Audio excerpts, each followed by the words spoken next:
What happens when two of the most terrifying movie monsters ever created face off in an ancient pyramid buried under Antarctica? Well, you get Alien vs. Predator, a crossover that's as insane as it sounds. It's not perfect, and it's no masterpiece, but it absolutely is a wild ride. And today, we're breaking down what worked, what didn't, and whether this film deserves more credit than it gets. Spoiler alert, it might.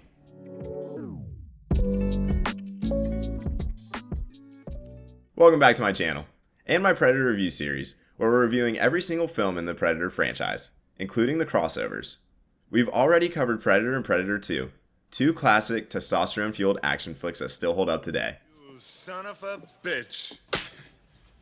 But now, we're entering the crossover zone.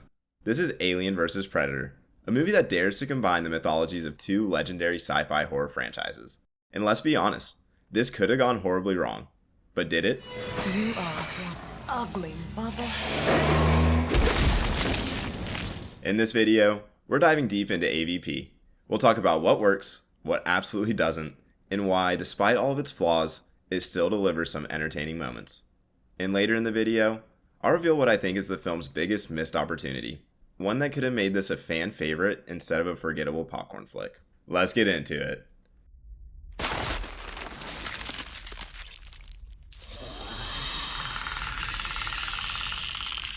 Alien vs. Predator is directed by Paul W.S. Anderson, the same guy behind Mortal Kombat and the Resident Evil movies. So right off the bat, you know you're in for something stylized, action-heavy, and a little over the top. This isn't Ridley Scott's Alien, and it's definitely not John McTiernan's Predator.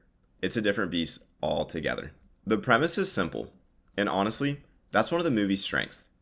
A group of scientists and mercenaries are brought to Antarctica by the Weyland Corporation to investigate a mysterious heat signature.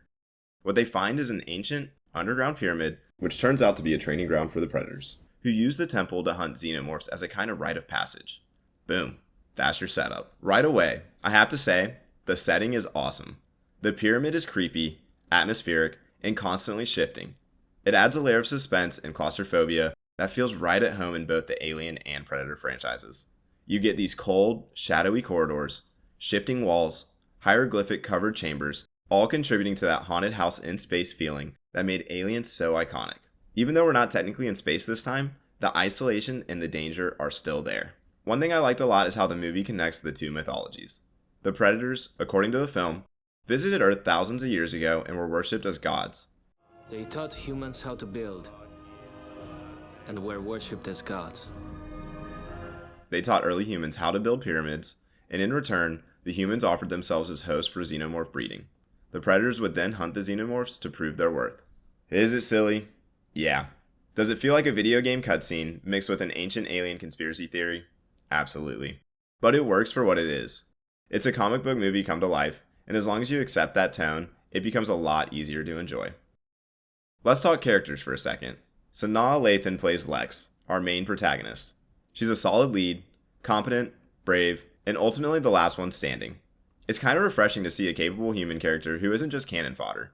Her arc of going from reluctant explorer to full-on xenomorph slayer is pretty satisfying, even if it is a little rushed. And yes, she does team up with the Predator. More on that here in a second. Lance Henriksen plays Charles Bishop Weyland, and for the fans of the franchise, that's a big deal. He's essentially the human predecessor to the Bishop android from Aliens, which ties the timeline together in an interesting, if not slightly confusing way. It's weird seeing him play this aging billionaire after Prometheus gave us Peter Weyland played by Guy Pearce. But hey, continuity was never Alien's strong suit. Now let's talk about the action. This is where the movie mostly delivers. When the Predators finally start hunting the aliens, things get intense. The creature design is fantastic, practical effects mixed with a CGI that, for the most part, still holds up. The fights are brutal, creative, and fast-paced. Seeing a Predator go one-on-one with a xenomorph in a flickering torch-lit hallway is just cool. There's no way around it. There's also this fun, if kind of ridiculous, buddy cop dynamic that develops between Lex and one of the Predators, Scar. After she proves herself in battle, the Predator literally marks her with alien blood and gives her a weapon made from a xenomorph tail. It's insane, and yet, kind of awesome? It's cheesy for sure, but it's also the kind of fan service moment that makes sense in a film like this. But let's not sugarcoat things. Alien vs. Predator has problems. Big ones. For starters, it's PG-13. That's a huge issue when you're dealing with franchises known for their R-rated intensity. The original Predator and Alien movies were brutal, bloody, and terrifying. AVP?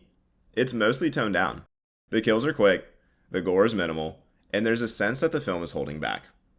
Imagine how much more intense and memorable this could have been if it embraced its darker roots. An R-rated AVP could have delivered some truly disturbing imagery, and instead we get a lot of off-screen kills and cutaway shots. It feels sanitized. The pacing is another issue. The first 30 minutes are pretty slow. We spend a lot of time with the human crew. Most of them are pretty forgettable. There's some clunky exposition, a lot of setup, and not enough tension early on. The movie doesn't really kick into high gear until the first Xenomorph shows up, and by then, some viewers might have already checked out. There's also the matter of tone. AVP wants to be both a sci-fi horror movie and an action blockbuster, but it doesn't quite commit to either. The scares aren't particularly scary, and the action, while cool, isn't quite thrilling enough to carry the whole movie. It sits in this weird middle ground. And finally, let's talk about the Xenomorph origin reveal. This to me is the biggest letdown. According to the film, predators basically created the Xenomorph to hunt them for sport.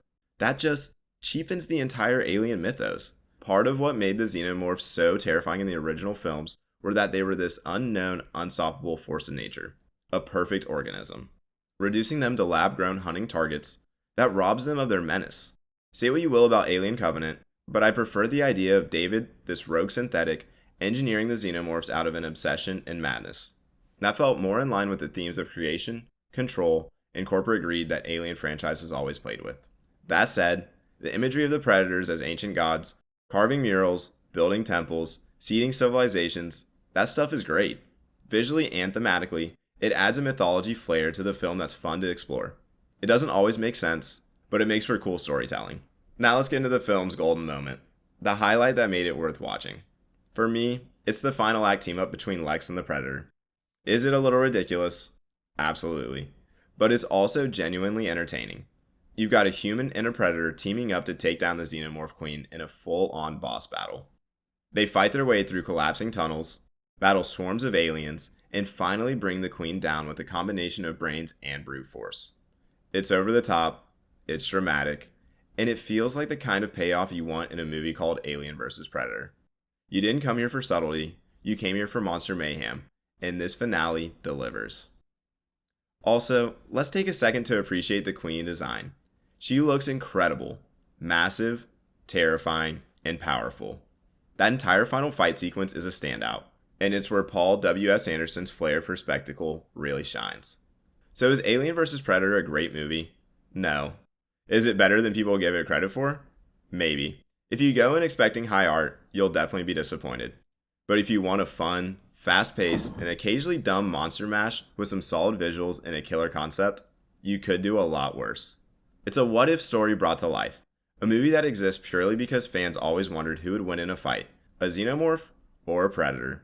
And while the execution isn't flawless, the effort is there, the ambition is there, and at the end of the day, it's still a fun ride. Would I put it on the same level as Predator, Aliens, or even Predator 2? Absolutely not. But it's also not the disaster some critics made it out to be. It's serviceable, it's watchable, and for fans of either franchise, it scratches a very specific itch. That's it for this review. Up next, we'll be tackling Alien vs. Predator Requiem, a film that somehow went even darker and more brutal, but also managed to be even more divisive. So be sure to subscribe, drop a like, and let me know in the comments. Do you think AVP deserves more love, or was it a missed opportunity from the start? Until next time, take care.